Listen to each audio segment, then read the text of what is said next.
Вирус мутирует, в связи с чем заболевают не только люди старшего поколения, но и дети. Третья волна коронавирусной инфекции требует от властей решительных мер. Как сообщает главный государственный врач Республики Тыва Людмила Солчак, решение о закрытии второго сезона лагерей было вынуждено мерой. Новой коронавирусной инфекции в стационарном лагере и с учетом того, что было большое количество пострадавших детей и персонала, на сегодняшний день 89 детей и, правда, из них 4 с клиническими симптомами, остальные дети были выявлены активно в ходе эпидрасследования, то есть все 100% дети были одномоментно обследованы. Это нужно было сделать в связи с тем, что у нас были обращения детей, 35 детей за определенный период времени. И были из 33 работников персонала 9 человек были с положительным результатом по результатам ПЦР-тестирования. И это, безусловно, привело к тому, что сегодня ситуация вот именно в данном лагере была неблагополучной. И в связи с этим было принято решение главой региона. Я считаю, что это правильное решение было, потому что в целях безопасности детей на территории нашей республики несет в первую очередь ответственность, конечно же, глава региона, поэтому это его решение. Эпидситуация продолжает оставаться сложной, и медики, как всегда, на переднем фланге. Опасный вирус начал мутировать и поражать все больше людей. Снова работают обсерваторы и развертываются новые коечные места. Однако все мы расслабились, перестали носить маски и соблюдать дистанцию. Мы забыли, как было тяжело в 2020 ковидном году. Глара, расскажите, пожалуйста, насколько тяжело было в первую коронавирусную инфекцию?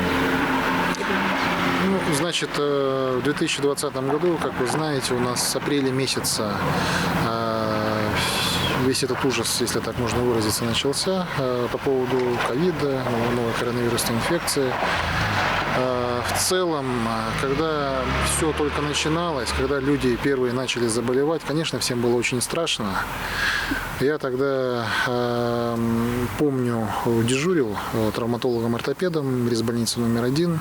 И по дежурству оказалось, что один пациент в реанимации болен коронавирусной инфекцией. То есть этого было принято решение перевести всю дежурную смену вместе с пациентами в наркологический диспансер. Вы говорите, что некоторым приходилось вам работать не только врачом, да, руководителем, но еще и психологом для медсестер. То есть для них это психологически было тяжело, да? Психологически, конечно, было очень тяжело, потому что все прекрасно знали, что болезнь смертельная. Очень много людей, значит, за пределами Тувы тогда заболевали, а тогда болезнь у нас только начиналась. Только она начала набирать обороты, и первые вот эти заболевшие, конечно же, людям было страшно. В Рио главы Тувы Владислав Ховалых после случая с заражением большего числа детей в лагере Байлак принимает решение о закрытии второго сезона отдыха в детских оздоровительных лагерях. Когда речь идет о смертельно опасном заболевании, взрослые обязаны оградить детей. Как вы считаете, правильно ли то, что закрыли вторые сезоны лагерей? В целях профилактики, наверное, да, правильно. Считаете, закрытие вторых сезонов лагерей – это правильное решение? Правильное, прежде всего, здоровье детей. Приезжались очень много людей и детей. Считаю, согласна, что закрыли. Как вы считаете, закрытие детских лагерей вторых сезонов – это правильное решение? Если это угрожает всему населению и детям, конечно, правильно, я думаю. Спасибо большое. Закрытие вторых сезонов детских лагерей – это правильное решение? Да, правильное. А почему вы так считаете? Потому что идет коронавирус. Наша страна, имея огромные наработки в области создания лучших вакцин, за короткий срок разработала 4 надежных препарата. Как считают врачи, вакцинирование необходимо для населения, чтобы избежать осложнения болезни. Алдын Казбуян, Чайхан Донгак, Кузел Сарых Серен, Тува, 24.